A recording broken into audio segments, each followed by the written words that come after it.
বলেন, ভয়ঙ্কর অবস্থা। এটা বাংলার স্বাস্থ্য দপ্তর। এই বাংলায় যেখানে তুই যান না, প্রাইভেট ডাক্তারদের চেম্বারে যান, মানুষের খালি মিছিল দেখুন, ভিড় দেখুন আর মিছিল দেখুন। হাসপাতালগুলো পড়ে আছে, খালি দাঁড়িয়ে আছে, চিকিৎসা নেই, ওষুধ নেই, যন্ত্র নেই, ডাক্তার নেই। হাজার হাজার লক্ষ লক্ষ মানুষ আজকে বাংলায়, তারা সব ভিড় করছে প্রাইভেট ডাক্তারদের কাছে।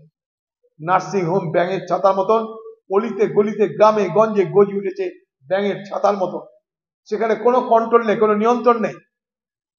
সেগুলো আইন মেনে হচ্ছে কি হচ্ছে তা দেখার জন্য কোনো ব্যবস্থা নেই। এক ভয়ঙ্কর দুর্নীতি চলছে এই বাংলার প্রত্যেকটা দপ্তরে। রন্ধে রন্ধে আজ পশ্চিমবঙ্গের মুখ্যমন্ত্রী তৃণমূল দল কিছু পারুক আর না পারুক, আজকে বাংলার রন্ধে রন্ধে তারা দুর্নীতিকে প্রবেশ করে দিয়েছে। জানি না এ বাংলার ভবিষ্যৎ কি।